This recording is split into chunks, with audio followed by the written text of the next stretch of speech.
Hey guys, welcome back to the Chelsweets kitchen. Today we have a very special guest with us, my friend Taryn, who's also known on Instagram as Miss Ladyfinger. And we've gotten together to do a very special collaboration, and I'm going to let Taryn tell you a little more about it. Well, first of all, I'm so excited because I'm a bit of a frosting fiend, so I'm not sure how much is actually going to make it onto the cake.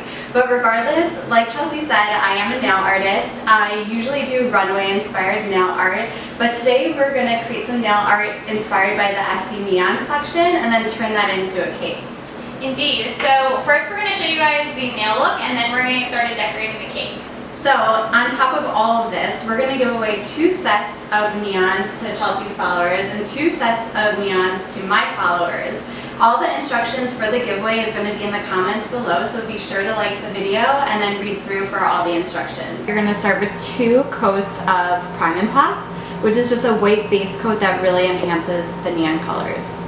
Next, we're going to start with Stencil Me In, which is like a gorgeous neon green, and we're going to create our first stripe closest to the cuticle line. So an essential tool that I use for all my nail art designs is a striper. It's a little tiny brush that gives you so much more control over your designs and gives you really straight lines. Now that we've used the green, we're going to keep building on our stripes, and next we're going to use the orange. Using our handy dandy striper, we're going to continue building upon our stripes, starting at the edge of the neon green.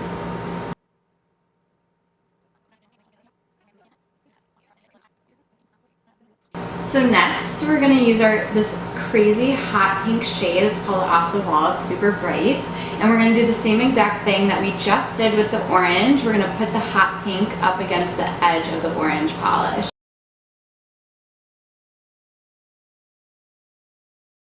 Our second to last step is to use the blue, but for this one we don't need to use the striper. It's actually more control if you use the brush that comes in the bottle.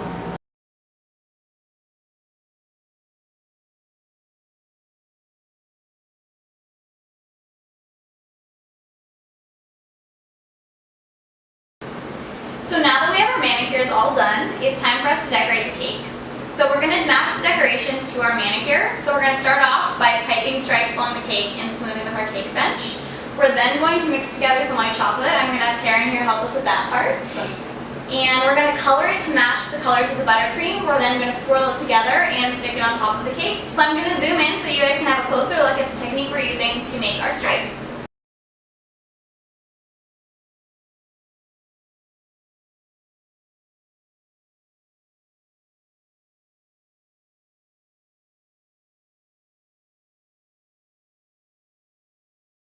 How amazing does this look? Seriously. Alright you guys, so now that we have our drips and our stripes onto our cake, Taryn here is going to help us make our bark for the top. And we're going to do that by melting down white chocolate chips. We're going to take 1 standard size bag of white chocolate chips, and we're going to evenly divide it between 4 bowls. We're then going to heat it in the microwave in intervals of 30 seconds, stirring in between each time until it's fully melted and nice and smooth. So now that we have our white chocolate fully melted between our bowls, we're going to add in this oil candy color. It's really important that you make sure you do use this flow coat, or else you will end up with some chunky chocolate. Oh no. And add No chunky chocolate. a nice squirt to each of these. I'm going to add some to Taryn's too. And we're just going to fully mix that in. And then we're going to add in our gel food coloring. So while we do this, I'm going to ask Taryn a few questions so you guys can get to know her a little bit better. So what got you started in nails in the first place? Like, what sparked your interest? It's just always been so therapeutic to me. There's nothing better for me than to like sit in front of the TV and just paint my nails, and that's always been my thing. My mom actually every single Friday at 4:30 would go get her nails done, and she would take me with her. So I would basically grow up in the nail salon and always be so interested in picking the color every week, and it was just always the most fun thing that I looked forward to. So I think that kind of probably sparked it, but it's always just been like the biggest passion of mine. That's crazy. So you've obviously been doing nails for quite a while. How did you get to be so good and hone your craft to be the expert that you are? I'm actually like so embarrassed to tell you this, but the first nail art design that I did, I was going to Fashion Week and I was so inspired by one of the prints coming off the runway that's what like kind of sparked the whole runway thing. But I saw the most intricate nail art that I kicked off with was this Gucci print. And when I tell you that it took me 2 hours to get my I'm right-handed. So when it took me 2 hours to get the right hand done, I had to move on to the left. And that one, I'm not kidding, like I'm such a perfectionist, that one took no less than like 4 additional hours. That by the time I actually finished, it was like 1 in the morning and I had to work the next day. So yeah, kind of crazy. It took a lot of practice. I still think that I teach myself as I go because I'm learning new techniques and new little tricks. So always learning, but it's fun.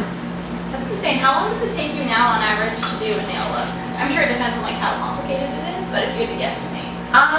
It depends. It does definitely depend on the complexity of the design, but I would say like now that I have things kind of down to a science, the shortest would be like a half hour, and the longest would be like an hour and a half or 2. Half hour is so fast. It is fast, actually. And just for everyone's reference, today when we painted my nails, it took about an hour, but that's because we had to allow each individual stripe to dry, and we did a base coat and top coat, so. Plus, we were talking, so. Yeah, and we were having a little bit too much fun recording and Snapchatting, so. Okay, guys, so I'm smoothing down my blue chocolate, and then we're gonna add in globs. Globs is not the most delicate term, but we're gonna add in drops of our other white chocolate, and then we're gonna swirl it together. So it doesn't have to be perfect, just like try to get it an even consistency and an even thickness. So one tip, you guys, if you want to break your chocolate into somewhat of controlled shards, you can run a knife or a sharp object through it in the size of the shard that you want, and then when you go to cut it, once it's frozen, it'll break really easily in that pattern or in that shape, in that size, and it makes it a lot easier. Yep, so I'm just gonna drag through. And it also can create some additional like cool lines. Does the shards look good? I think we're gonna pop this into the freezer for like 10 minutes and then we'll put it on top of the cake. And meanwhile, I will be eating. Because we scored our chocolate, it did break apart into perfect little shards, and we're now going to shove them into the top of the cake. And you can put these in at whatever angle you want or think looks best. Doesn't have to be perfect. Whatever you do is just a random pattern, so just have fun with it.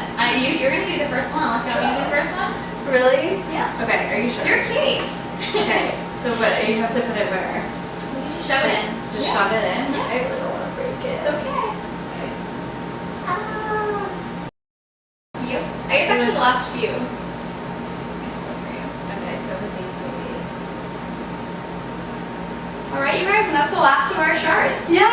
So now that we have our cake fully decorated, I think we're going to cut into it and see what the inside looks like.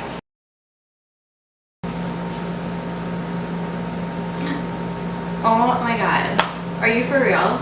That literally matches perfectly. Oh my god. Alright, you guys, so we just cut into the cake and we taste tested. Taryn, what did you think? Oh my god, you guys, you don't even understand. Chelsea layered caramel in between every single layer. When I tell you my taste buds are like going out of control, this was the best cake I've ever had, and I've had a lot. I think that means that she approved. Thanks so much for joining us. Be sure to follow us both on Instagram. I'm Chelsweets and Taryn is Miss Ladyfinger. And also, if you guys have any great ideas of other things that we could bake together that are nail art inspired, let us know in the comments below. Hope to see you guys again soon.